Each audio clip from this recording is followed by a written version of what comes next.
Hi, everybody. Thank you for joining us. So I'm really thrilled that I got these ladies together, these beautiful ladies here. We definitely put The View to shame. So I'm going to introduce everyone just briefly here. And so we've got Paula Weiss at us there she is. She is a model for many years, as I'm sure you can see. And she dated Manson for a number of months. And has talked on my channel before about her experiences with him. And so we'll be getting into some of that in a moment. I've got Paula here as well. She is an actress and got all kinds of things. You have all kinds of creative projects that you're into. But anyway, she was Manson's personal assistant for a number of years and also a friend of his. She has known Manson since she was a teenager, right? Is that correct? When I was a few days before turning 18. A few days before turning 18, yes. Did not, and very innocent relationship with him, but has known him all of these years and did know the accusers, some of the accusers. She knew Evan Rachel Wood and also Gabriella. And then we have Greta Aurora here. Greta also knew Manson, had a brief romantic fling with him. Greta has talked before on her channel, her YouTube channel, about her experience with Manson and also how she was recruited, or that the accusers attempted to recruit her to join with them against Manson. Of course, she declined. And then we have Carys Soper. Like Greta and me, she is a YouTuber who has covered the Manson case and has really gone through. I like your detailed, like, point by point videos that you've done, and then also she's talked about other cases, celebrity cases. I saw your video on the Michael Jackson case. That was very interesting. And and it's just been one of the newer voices recently on the scene to come out and question these allegations against Manson. So, ladies, I'm so happy to have you here. I think that what we're going to start off talking about is the Rolling Stone and the LA Times articles about Marilyn Manson, about the situation that have come out in the last, I guess, month and a half. Paula, you spoke with Rolling Stone. Did you speak with the LA Times as well? I didn't speak with the LA Times. I had been told to probably expect a call, but it never came. But I did speak to the Rolling Stone. Yeah. I'm surprised that the LA Times wouldn't want to interview you because, you had a multi-month, but I mean, you had a romantic relationship with Manson over a number of months. It seems like that would be relevant. You would think that, and the fact that they discussed also the groupie video, which I was part of. So you would think that they would want some to speak to some of the source, someone from the source, but no, they were not interested, I guess. But it's kind of similar to my experience when I spoke to the Rolling Stone. It was strange how I didn't really feel like I was being interviewed. It was not even feeling like questions. It was more like statements on the part of the interviewer, which was really disappointing. And I felt like whenever I made a salient point, I felt like the interviewer was not particularly interested in what I was saying. So he sounded so disappointed that I did not give the right answers, So you could tell, like, you could sense that in the interview. That's something that, that's something that Paula was saying, is that, like, the interviewer was very, like, nice and receptive, but also you kind of felt like you hit a wall. Sure. He was polite and receptive because he wanted me to talk, understandably, right? But I just didn't like the way that the questions weren't questions. They were almost more like statements, like that he wanted me to just agree to, probably, I felt like. He didn't want to leave me space for open-ended questions and answers. And then he was just very sort of leading and sort of suggestive and tried to kind of put me in a position where I would end up saying things that I wouldn't have wanted to say. So, like, he asked me at one point, what was going on with Manson's state of mind. And I'm just, what do you say to that other than, I can't tell you, I'm not him, right? That's something I wouldn't want to speculate on, Right. And you said that when we talked earlier, that the interviewer seemed particularly interested in rape and whether Manson had told rape jokes or racist jokes, right? Oh, no. Actually, it was funny because I was just commenting on the fact that he has a really great sense of humor. I mean, that is one of the things I always liked about him. He's a really funny guy. And he was just saying, oh, yeah, that's what I've heard, that all he tells is rape jokes. And I was like, well, I wouldn't be quite so limiting about that. I'm sorry, but he's got a little bit more range than that. you know? And then he was saying to me, oh, well, is he a racist? And I said, no, of course not, because I've never seen him do anything racist or say anything racist. He's not a racist guy. And then he's like, yes, but I've heard he's an anti-Semite. And I was like, okay, and why would you think that? Because I've never seen any behavior like that. And his answer to that is like, well, he says to me, how do you reconcile the Nazi paraphernalia with him not being anti-Semitic? And I explained to him, there was a very, very, very popular magazine at that point in time, like in the late 90s, early zeros, right? Called Propaganda. It was produced by a guy named Fred Berger. And it was essentially like the style book for basically the Gothic and kind of alternative subculture. It was like everybody's aesthetic came from this magazine. And they were really big on like kind of like the using like Nazi hats in the aesthetic and stuff like that. I'm like, just because you like the fashion. And the fact is that was a very widespread look at the time. It doesn't mean that you have certain feelings towards any group of people or anything. It was just, that was fashion at the time. It was a trend, really, honestly. But he didn't seem interested in that. So, you know. Did he ask you, you know, you did, and you've talked about this before, you did have a romantic, sexual relationship with Manson. Did he ask you much about that, or did he seem interested in your experience of the supposed, sexual monster or whatever? He just seemed more interested in finding out things like,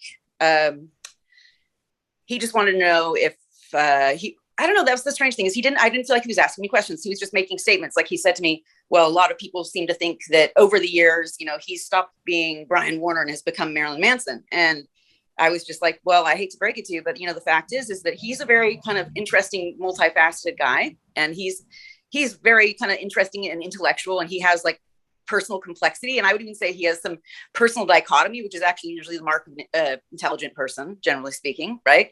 And I'm like, no, the fact is that, and I do feel qualified to speak to this because I first met him when I was a teenager, and I've known him ever since then. And we are still friendly and cordial. And I've known him over the time, and he never had a moment where he had a break and became somebody totally different or anything like that. Like, cause he was always Marilyn Manson and Brian Warner, always. And I explained, I'm like, that's his forward facing, that's his work hat. That's his public face, like that's the person he has to be to get out on stage and do his thing, and like any other human being, when you come home from work, you're yourself again and you tone it down and take off your makeup. But it's not like there's two different people. He's not got multiple personality disorder or anything like that, Was the writer, sorry, I'm eating. It's okay. So that our audience will think that I'm really like being rude or unprofessional, but I'm actually about to go to work in a little while, trying to fit all this stuff in, which is part of my problem, but that's why I'm eating. Okay. But, I feel like you have a really compelling story about the fact that, you dated this guy. Not only was he, as you put it in the interview, we did normal, he was not into this kind of kinky sex and stuff that he's been accused of, but he wasn't abusive. If anything, you said that he was kind of a chump when it came to women. And so was the writer not interested in what I always a little bit thought maybe, and like I always thought that was his big weakness is girls, and I mean, that's just, I hate, like I said, I hate to say that because it's like, I feel terrible saying that in public. It's not the kind of thing you'd want to say to somebody that you're friends with and have them get back to them. But I mean, it is what it is. So yeah, I always kind of thought that he, his weakness was women, definitely. So Paula, you were laughing. Was that your when I'd said that he was a chump? Was that kind of your impression? Oh, seeing him with Dita and then seeing him with Evan and so forth. Like, he simps hard. Oh yeah. He simps really hard. That's why it's like I can't understand these people trying to say, oh, he's such an abusive guy. Are you kidding? He's like a pushover. Very romantic and impractical. And I share that kind of quality, so I understand it, but man, yeah, you got to find somewhere, man. yeah. No, he's a pushover, For sure. Wow. And so was the writer interested in that at all, or was the writer kind of just like a wall when you'd say stuff like that? No, there was very little interest for that. He just, kind of kept coming back to, oh yeah, this is really helpful to me. And I was like, okay, because I was like, I was wondering if he was listening to me actually at that point in the conversation, and I had said some things to him because he had said something about how, well, why do you think it is, that no one's coming out and supporting him? Why do you think nobody's, coming to his, vouching for his, decency or whatever? And I explained to him, I'm like, well, I shouldn't have to tell you this, but, people in the industry are afraid of not working again because it's like there are certain social movements that obviously push this agenda. And if you don't agree with them, you will get blacklisted, you will get blackballed, you will miss out on jobs. And for most people, they don't want to sacrifice their livelihood. And it's like, there probably is a certain degree of like, oh, it's better you than me. You know what I mean? Like in the industry.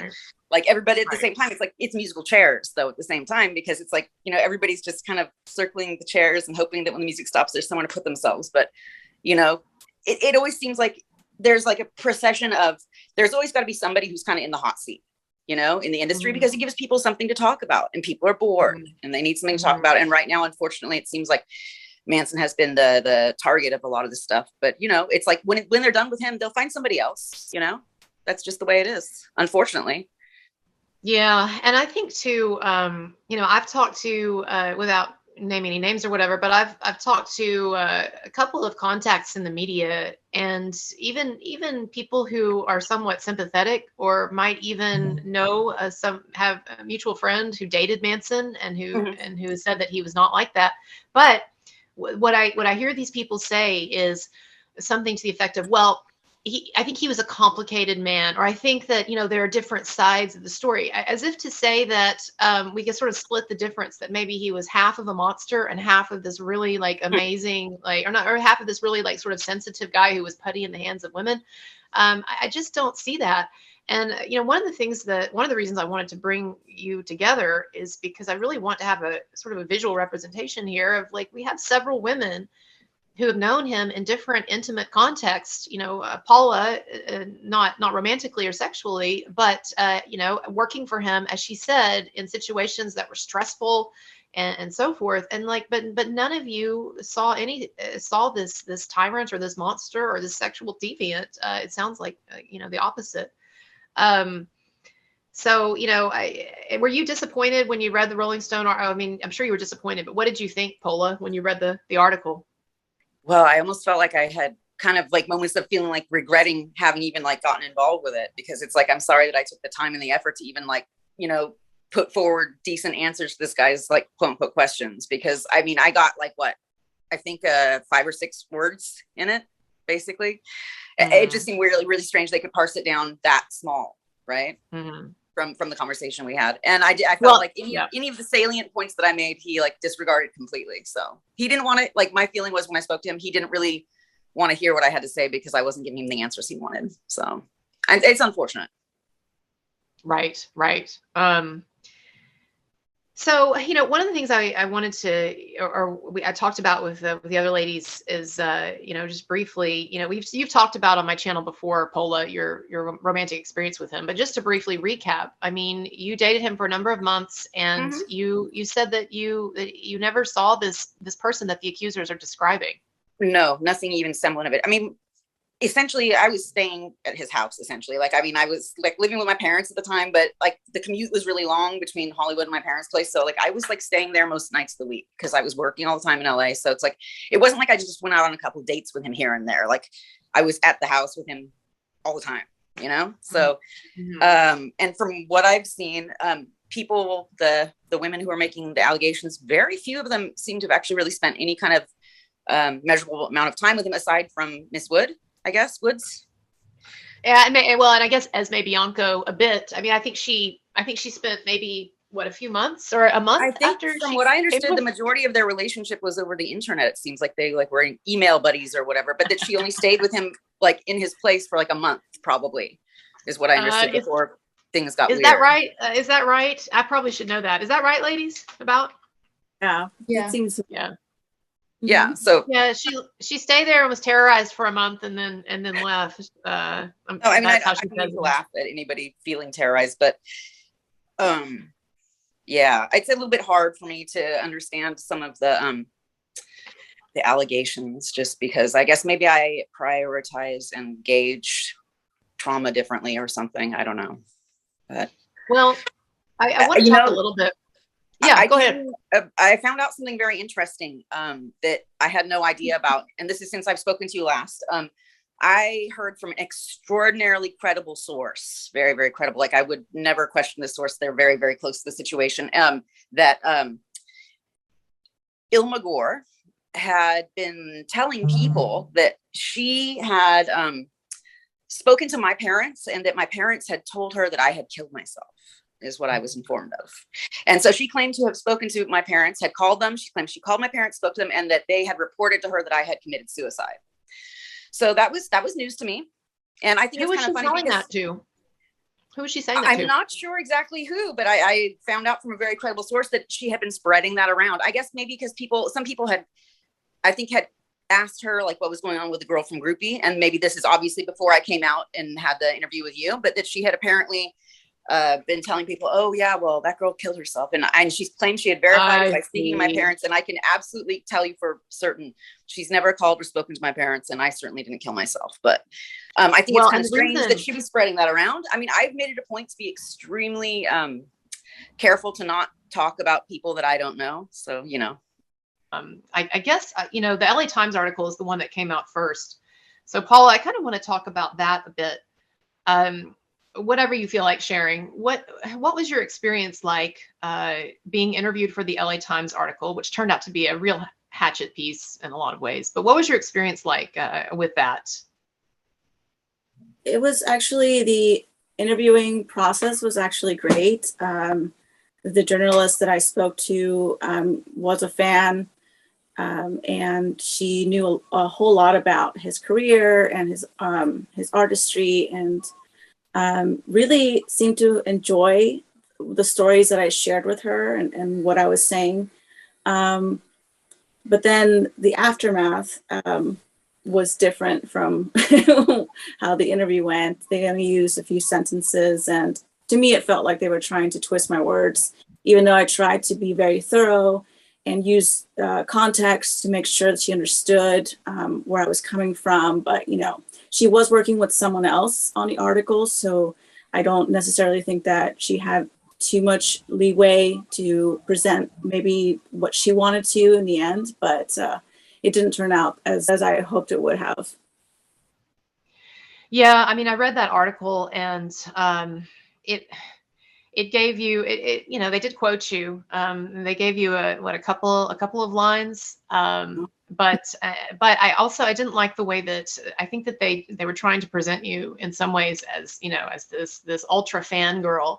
And because of what they selectively chose to quote was you talking about that first meeting that you had with Manson, and how and you described it in a way that I could totally understand, but that you were so overcome with emotion or whatever. I don't remember how it was phrased. You probably do.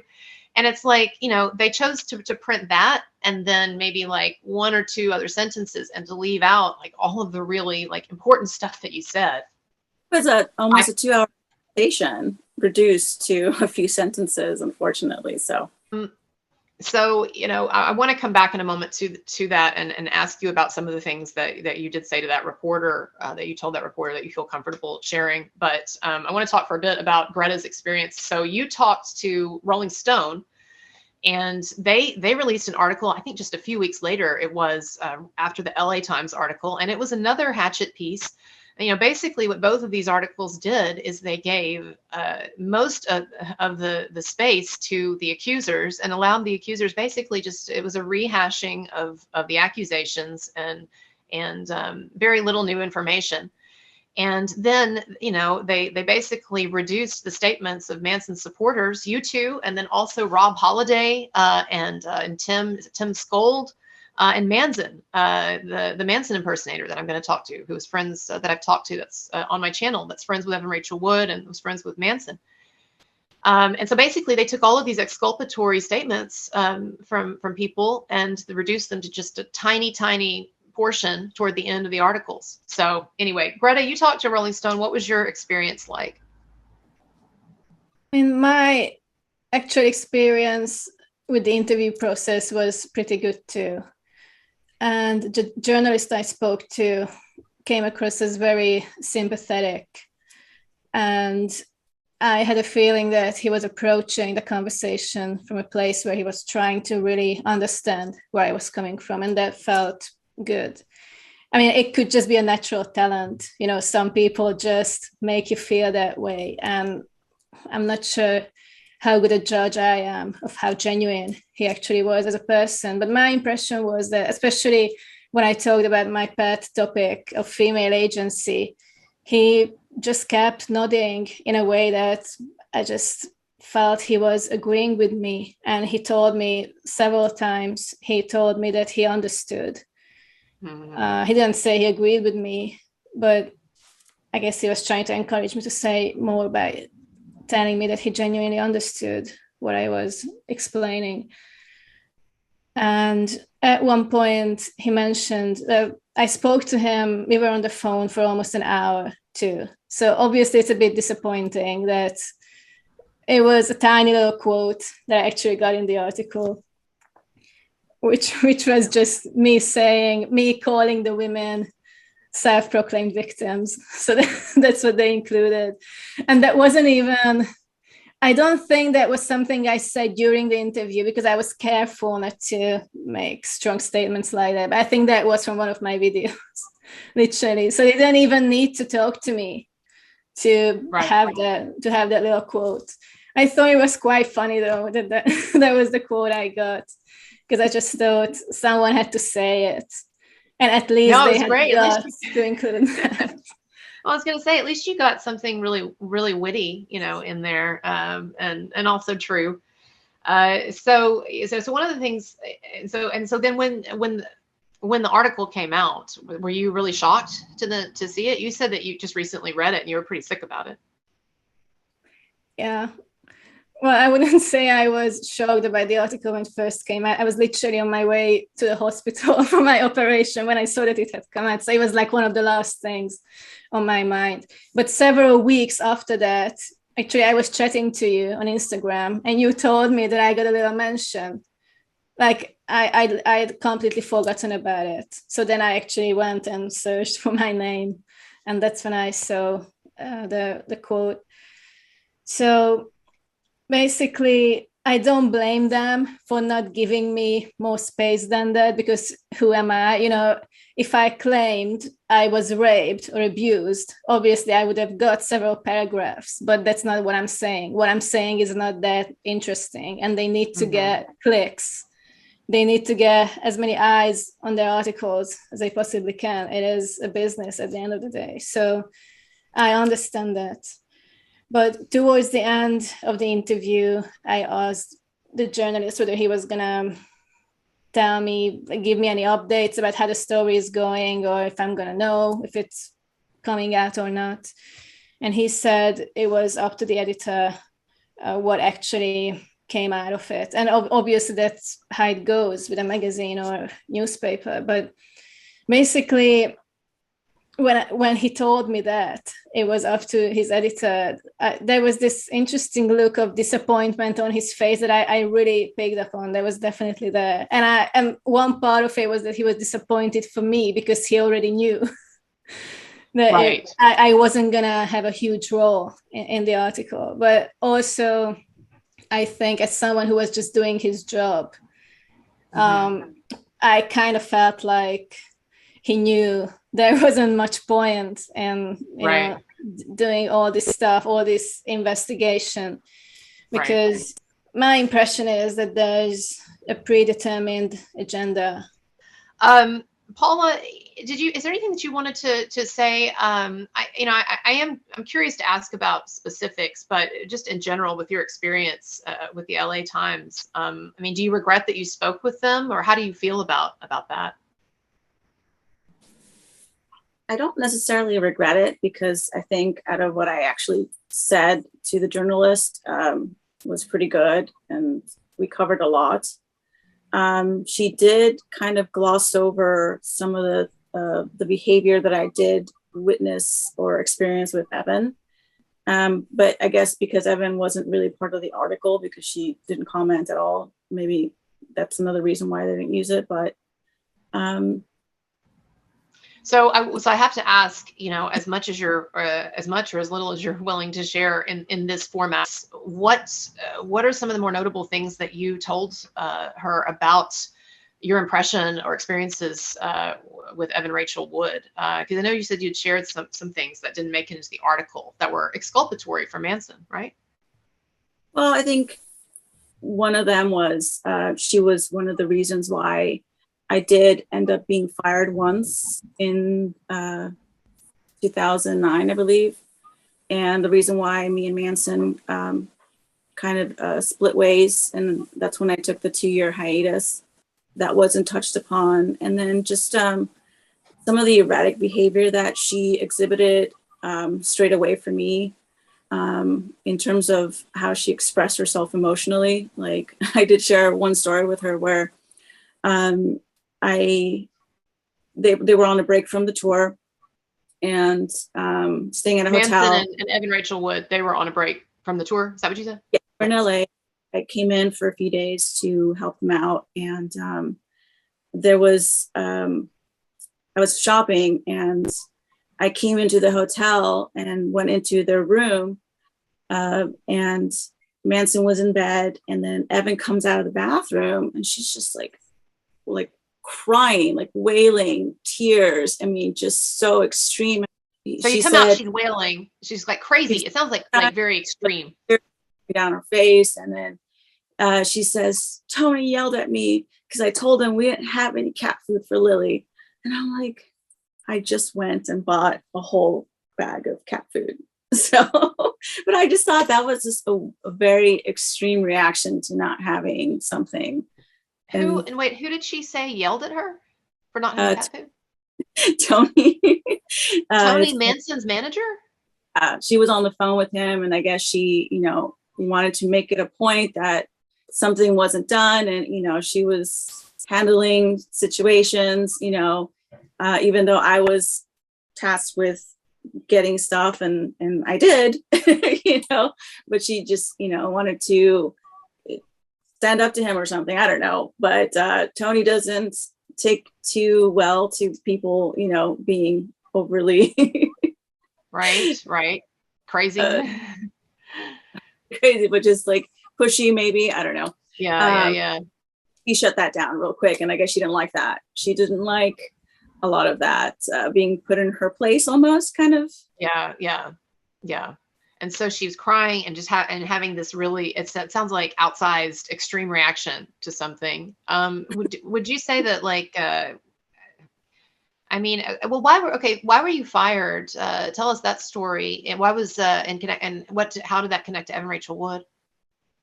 So apparently Evan didn't really like me being around. And there were a few instances it was made very clear to me.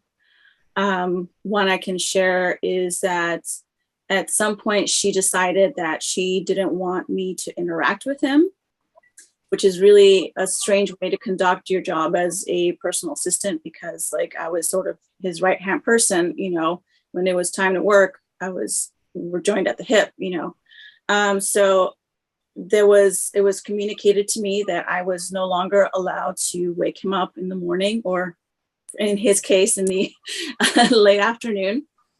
And I was okay, fine, sure, whatever.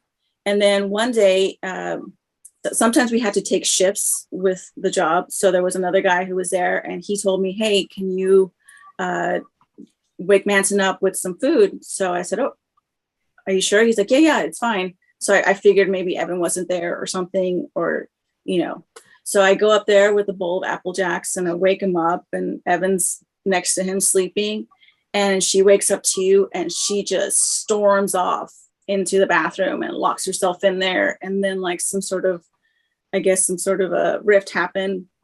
And that was something that I guess made them have an argument or and then a few weeks after that, I think I was completely gone.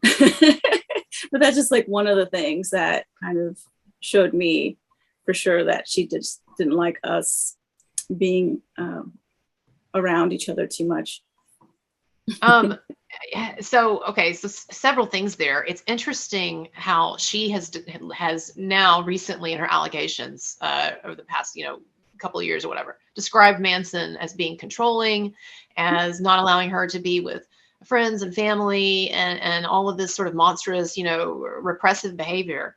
And yet it sounds like she was the one who was trying to alienate him from other people. It sounds like she was threatened by you. And the thing is, you had been his friend and his assistant for years. And, you've talked before about how there was not a romantic relationship there or anything. It's not like this was some, ex-girlfriend that Evan, wants out of the picture.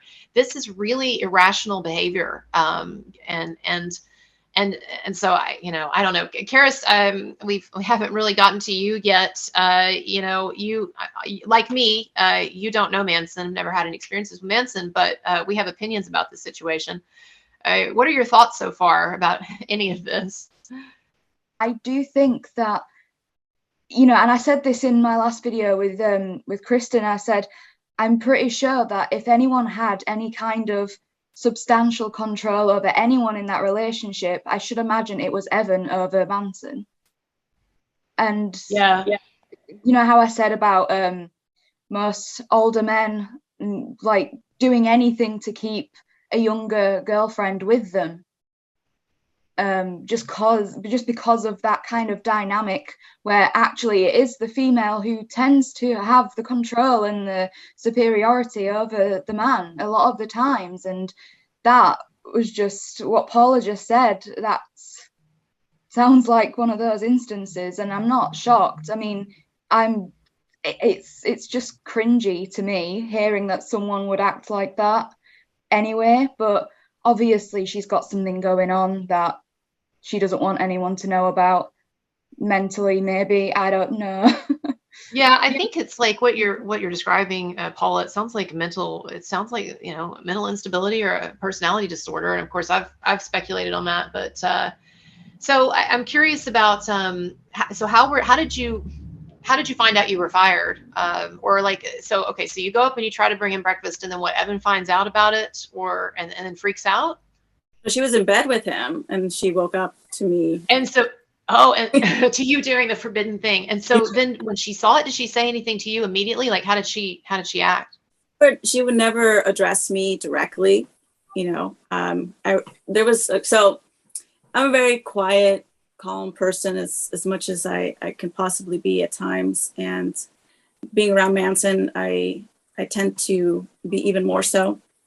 So when I do or would hit a point of frustration, I would yell at him. I mean, there's just, I wasn't scared of him, so I'll back, and he would immediately like soften up and try to console me and try to diffuse the situation. And one time I remember I was there and she was there as well. And I got mad at something, and I'm like slamming the cabinets, and I'm like stomping down the stairs and yelling at him and saying all kinds of stuff. And he's like chasing me down, and he's like, I'm sorry, trying to apologize. And she's just staring, and she got so mad. And Well, I get, it sounds like, what you're describing there is that Manson was far from this aggressive tyrant. I mean, you said you felt you weren't afraid of him and you felt comfortable, yelling at him. Yeah. Mm-hmm. Is there anything else that you told LA Times that you think would be interesting? I laid out examples of situations that I found myself in working for him, where if he was a supposed monster or someone incredibly unstable or angry or violent, he would have most likely inflicted some sort of abuse towards me, but he didn't. I shared a few stories about that, and they didn't use any of that in the article. So one was when I did my first tour with him in the summer of 2009.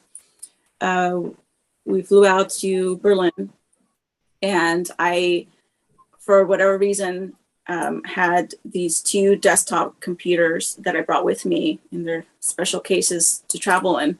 They were in my room, and we were all staying on the same floor. We had gone to rehearsal, and I came back, and I went into this little room by the restroom in my room, and they were gone. Oh my God. Completely gone from the room, and I freaked out. I called the front desk, and I was like, hey, these 2 huge bags are missing. Can we take a look at the footage on the cameras? What can we do? And then, the police came. I had to talk to the police and give a report. And then I had to break it to him that these 2 huge computers with all of his information have disappeared. And we were on the bus getting ready to travel to Brno in the Czech Republic. And then I told him, and he just was like very understanding. I was crying. I was like, I'm so sorry. Like I felt really, really bad. And he was like, it's all right. You know, we'll figure it out. We have insurance. They'll cover it. You know, I'll get new computers. It'll be another reason for me to buy some new equipment. So I'm like, oh my God, like the fact that he didn't fire me straight away was, you know, really great. And he did. And did you get put in the bad girls room? Or I should know, let me ask, how long did you spend in the bad girls room as punishment for that? I did end up leaving that tour because he was still talking to Evan, and I could still see the grasp she had on his heart. And I knew that a reconciliation was on the horizon. And I knew if she came back that I was going to be out of the picture. So like for me to go on that tour, since he had fired me prior to that, because I haven't asked to, I had gotten an office job, and I was working in an office during the day and with him at night. And then to go on this tour, I had to quit that job. And then I found myself in a position where like I had left, you know, some steady income. And then now with this reconciliation possibly happening, I was going to be, you know, out of my ass. So I preemptively decided to remove myself from that situation. And I couldn't see him go through another round with her. And I just decided, you know, we need to take a break. And that's why the 2-year hiatus happened as well. I think it's really interesting how you phrase it. You say, I couldn't stand to see him go another round with her, almost like as he's, you know, he's going into a boxing ring. And I mean, I know that there are probably a number of things that you're privy to that you don't feel comfortable speaking about. Well, I mean, I know one, for instance, and I think again that shows a lot of discretion on your part, and it shows that you're not out here, you know, trying, you know, to blab this for attention.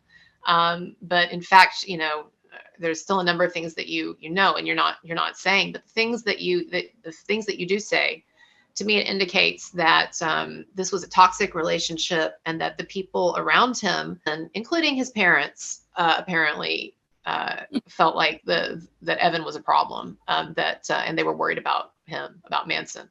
But Greta, so let's talk a little bit about your, you know, what you shared with Rolling Stone. What were some of the key things that you told the Rolling Stone writer that you know, that were exculpatory toward Manson, or that at least painted him in a different light?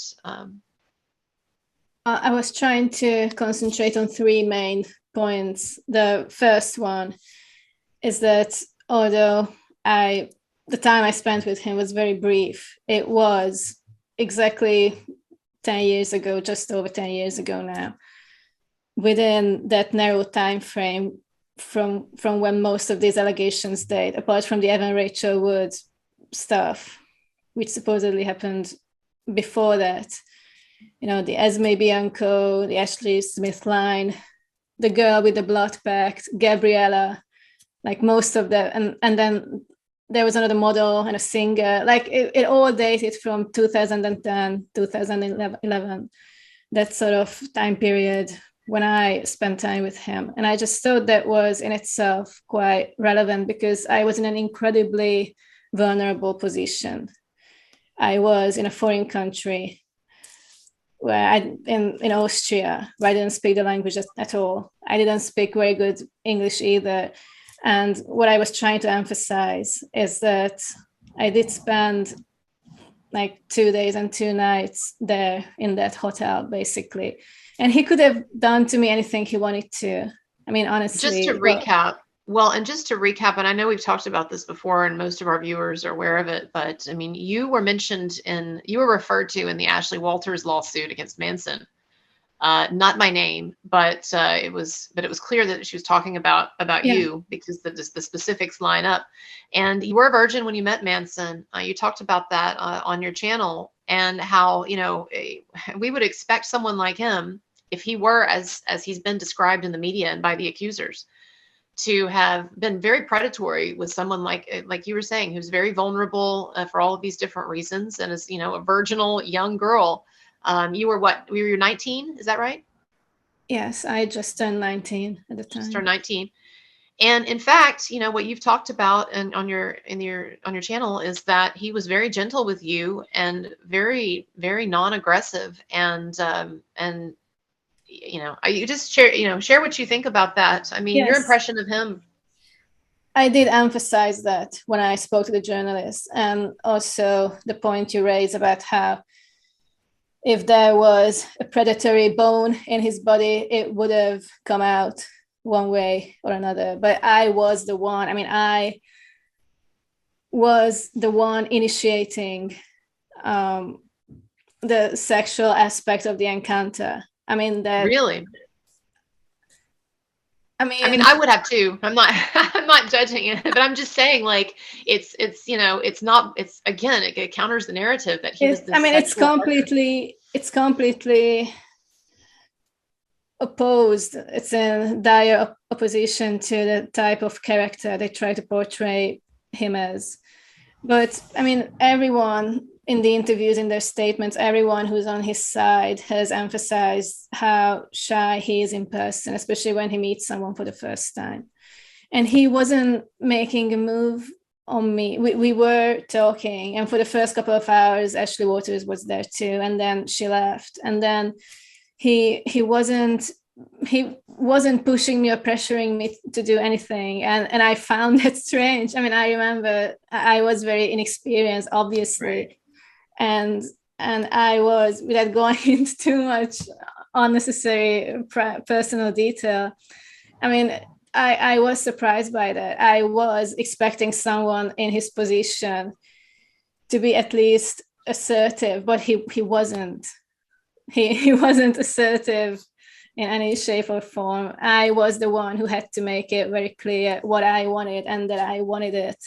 And he was quite protective. I mean, that's honestly, not only was he gentle as a person, as a human being, but he seemed concerned, and he really did want to make sure I was okay. And that was just the vibe I got from him throughout that whole weekend. So I just thought that was very significant. I did emphasize that when I was talking to the journalist. So that was the first big point that I was trying to really talk about with Rolling Stone. And then the second one was obviously the emails I received last year, end of last year, from Ilma Gore. And the journalist did ask me to send him screenshots of those emails, and he found that interesting. He asked me what I thought that meant within the context. Well, so and just to recap for our audience, you've been the only person that has come forward and exposed the fact that these allegations against Manson, this did not develop organically, naturally. This is part of a coordinated hit against this guy. You said that you were contacted by Ilma Gore, and Ilma Gore at the time was Evan Rachel Wood's girlfriend, feminist activist, has been accused of running another political hoax in different contexts. But anyway, so she was emailing women who had any sexual encounters with Manson and trying to recruit them to join this hit against him. And she emailed you twice. So anyway, you told this to the Rolling Stone guy, and he asked you what you thought that meant. And what did you say? Well, I was just trying to explain my perspective around how the fact that it was clearly organized and coordinated takes away some of the honesty and genuineness of the whole thing. That it wasn't this natural way of how, victims of genuine abuse connecting with each other as part of a support group, just literally to be there for each other and listen to stories. I mean, there was a broader agenda behind it. And they were specifically fishing for as many victims as possible. I mean, so what I want to do right now is kind of tick through some of the recent developments in this case and in this situation. So last week it came out, the Daily Mail reported this, that court documents, I guess, were either leaked to them or court documents were released to the Daily Mail that showing that basically Evan Rachel Wood was withholding Jamie Bell's son from him. You know, she was in a relationship for a number of years with the actor Jamie Bell. They were married briefly, I think for a year or two. She had a kid with him. And so apparently in these court documents, he was complaining about the fact that she, not only was she withholding his son from him, but that she was using as an excuse for that withholding, she was using this Marilyn Manson situation. And she was claiming apparently that that she was so afraid of Manson, and that Manson had even threatened to her son. She was so afraid of Manson that she'd had to move to Nashville and what was it, like install like bulletproof glass, or she was considering bulletproof Steel glass. doors. It was steel Crazy doors stuff and like bulletproof that. windows. Wow. And here's the thing that's so interesting is that Jamie Bell is quoted in these court documents as basically, to paraphrase, is basically saying, "Hey, I think my ex-wife is full of bullshit. I think this Manson stuff is a lie." I mean, he didn't say that directly. I think that what he said was it defies credibility or something. But Yeah. he was basically So it's a saying, clear inference. exactly. And so you have him out, in these court documents, basically calling her out. But of course, what gets reported by the press is just her allegations. And so instead of, the headline should be Jamie Bell and basically accused his wife of lying about Marilyn Manson. Instead, the headline is, Marilyn Manson threatened to Evan Rachel Wood's, 8-year-old son. So I don't know. Y'all have any thoughts about any of this? Sorry. Yeah. I just think it's ridiculous. Yeah. Well, I've been doing some research because I'm doing an expose on Evan eventually. That'll happen awesome. at some point. And I was doing some research, and just to do with Jamie, they actually first dated in 2005. And it was like an on and off thing until she ended up marrying him. And between that time, she was with Manson. So I just feel once Manson was out of the way or whatever, I'm sure she was like, "Oh yeah, there's that lad from before. I can lock him down. I can get him. I'm not alone anymore." Yeah, well, and I've had people tell me who were trying to defend Evan Rachel Wood that, oh, well, she doesn't have any problems with Jamie Bell. And so, how can you say, Kristen, that she's got a problem if she doesn't have an issue with her ex? And well, it turns out that she does have issues, and that she was withholding his son. She's been posting things about him for ages, not saying his name, but she's only been married once, and she talks about divorcing a narcissist. She's clearly talking, and like the things about the family court, you never win in the family court, and I'm like, well, who else is she going to be talking about in that instance? She's been talking about it for ages. Paula, were you around when he started dating Evan, or what part of their relationship? You were around, I guess, for some of it, and then the breakup, and then they got back together. Yeah, I was in the very beginning when they publicly came out, which was like a few weeks or a week after Dita started him with divorce papers. So around January 5th, that's when I found out. So, what did you think of, just in general, kind of early on when you met her? Did she make an impression at all in like those first few weeks?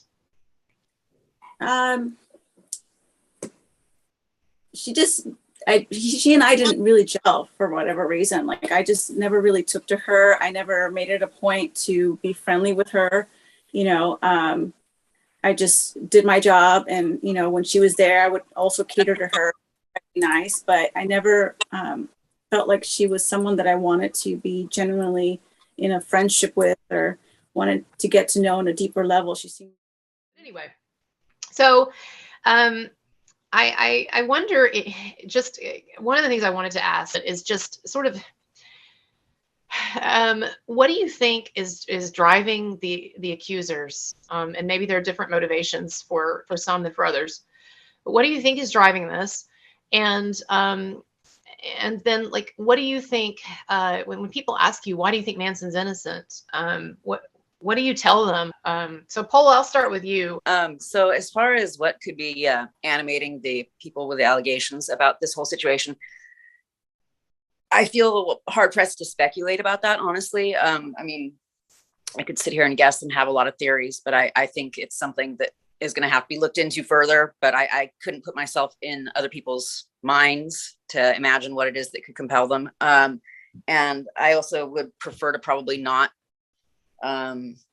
try to connect the dots, because I can't think of any very good reasons to do this. They are all reasons I can think of that I would hate to be misperceived as speaking badly of people I don't know or that I don't have the whole story on. So I'd like to probably stay away from that. But what I can say as far as believing Manson goes is that I've known him for a very, very, very long time. And I've known him through good and through bad. And I have known him and been around him when he was partying and at his kind of wildest moments too. And I just know him as a person in the sense that he's an honest person. He has a lot of integrity. He's a good guy. And that's just been it's not just my personal experience, but I feel like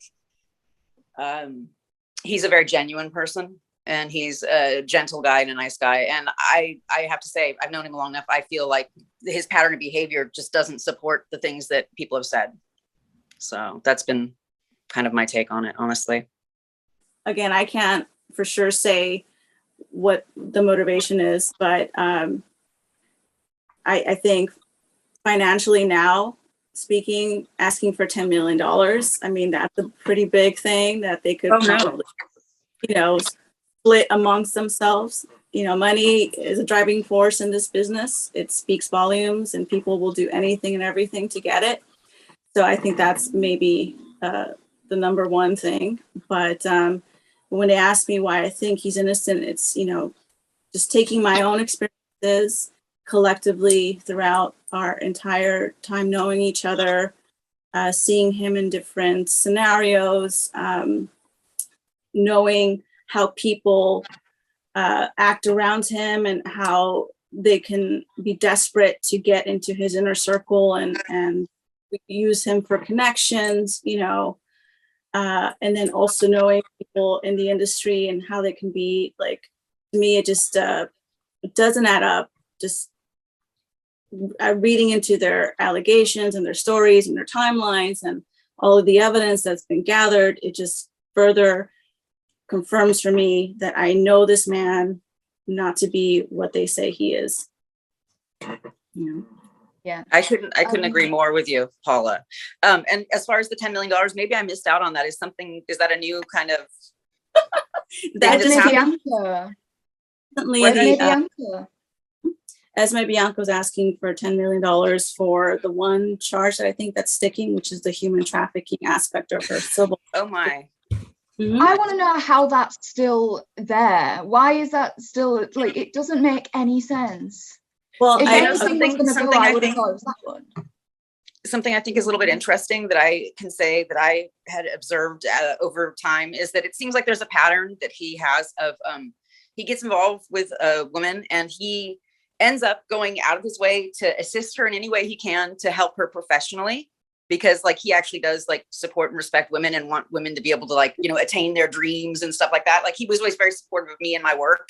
I never needed plane tickets or anything like that from him because I was doing my own thing, but he's just a generous, supportive person. But I could see how, like, because of how he is, he kind of holds women on a pedestal and he always wants to see people around him, live up to their potential and stuff. But what I've noticed is like, even like starting with Dita, and then moving on and so forth and so on. But I mean, like, I have a hard time seeing how putting somebody on an airplane for them to do what they want to do and whatnot, and then putting them up in a foreign country where the rent is not cheap is considered human trafficking. It's just like, it's sort of like no good deed goes unpunished. It kind of feels like to me, honestly.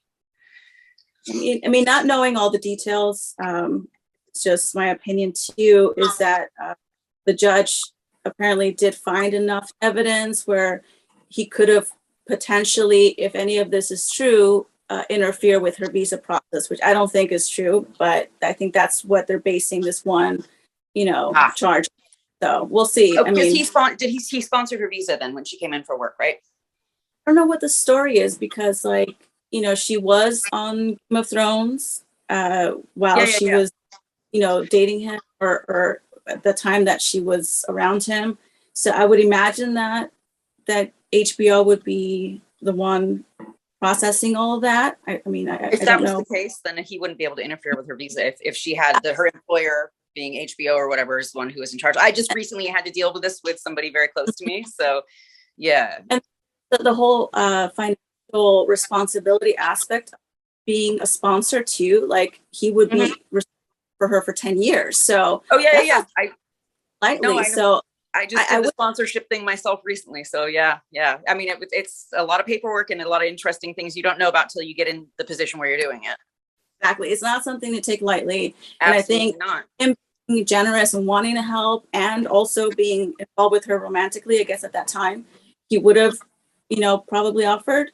But then it didn't work out. So, he didn't want to be on the hook, so Sure. So all that stuff will come out, eventually, and hopefully cleared. And he's got a good attorney team behind him, and I'm sure a great amount of creative people around that are clear him completely of that charge. And of course, $10 million. I'm like, damn. Yeah, that's awfully steep. That's awfully steep. She must really need it. She must be out of work. Yeah, it's too bad. Collective effort. So I would imagine. So then you got to take away, like the 40% that the attorney's probably going to take if they do get that. Sure. That's $1 million isn't what it used to be. Hey, it's better than a swift kick in the pants, right? I'll take it. No. Yeah, right. So Greta, what do you think the motives are in this entire thing? So again, I don't want to speculate too much about other people's motives and intentions, but I don't think they all have the same motives. I actually think, without naming any specific people, I think some of them might be seriously mentally unstable and actually believe what they're saying due to maybe therapists planting a seed, which happens a lot with so-called repressed memory, which has been debunked by serious psychologists a while ago. So that's a possibility. For others, it can be purely for material gain, for perhaps exposure in the media, which they have got a lot of. Like, if I'd decided to go the opposite way and claim that I was abused or raped, I would have got a lot more exposure. I would have got more than a few words in the Rolling Stone article, definitely. So unfortunately, that is the kind of world we live in. It can be a huge incentive for people to twist stories and realities. And as for, the other question was why I don't believe the allegations. Well, there are a lot of inconsistencies, I believe, in all the women's allegations. I mean, the Esme Bianco story, I think, is just the most deranged one. When she gave that long interview, and the timeline just makes no sense. How she claims that their very first professional collaboration, as part of that shoot, he basically tied her up against her will. She had no idea what to expect, beat her, abused her, all that. And then 30 seconds later, the reporter says that, then their relationship turned romantic and sexual. Like, it just makes no sense whatsoever. And how is someone listening to this and not questioning the agency the woman had in that situation? It's not like it is all just happening to her and she has no say in it whatsoever. The key word here, and I made a point with this with the Rolling Stone interviewer, is agency. And that's the thing that made me the maddest, is I felt like by them, they essentially fabricated a story about me and who I was with regards to the groupie film. And that was the thing that made me angriest, is like they ascribed to me zero agency, and I'm not someone who operates like that. And it's like, I understand that there are certain people that feel like victimhood is the coin of the realm these days, but I personally am one of those people that that's the last thing on earth I would ever want to be as a victim. I don't feel like that makes me cooler or makes me look better.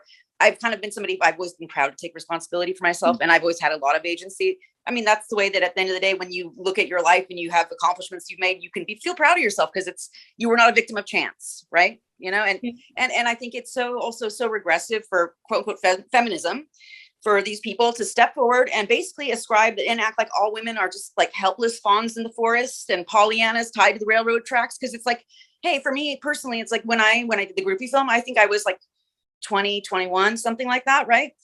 But I totally knew what I was doing. Nobody was pushing me around or making me do anything I didn't want to do. I mean, and honestly, like I had told somebody, like, I feel really like weird. Like I don't like even listening to the audio from that because it's so cringy to me because it's so not who I am. You know, so it makes me feel like weird and embarrassed because I'm just like, oh my God, but that's called acting, right? You know, but at the end of the day, it's like, oh man, some people I guess enjoy that kind of being cloaked in the mantle of victimhood, I guess, but I find it not attractive or good. And you know what, I'm dying to talk to Greta off the record. I have to talk to you about something. I'm just curious about something. Oh, I'd love to talk to you too. I admired your videos from afar, and you're an interesting card. Thank you. Well, another reason I don't believe the allegations is the Ashley Waters lawsuit. So basically, Ashley Waters is very closely linked. She's obviously close friends with Evan Rachel Wood and Esme Bianco, and she refers to me in her lawsuit. We mentioned this briefly when Kristen was here. So she drafted that legal document months after my video was already up there. So I don't get it. It makes no sense whatsoever for her to try and portray me as a victim, to basically say what she's saying in that legal document is that Manson would degrade his female fans. She witnessed him degrading his female fans. And my story is the example she gives. And that is the only example she gives to back up that claim. And to me, this discredits the whole story. If she has such a strong story, such a strong claim, why does she have to resort to using me? I mean, me. Honestly, it's just so ridiculous. I mean, to me, this discredits the rest of her statement. And I believe this is a thing in law anyway.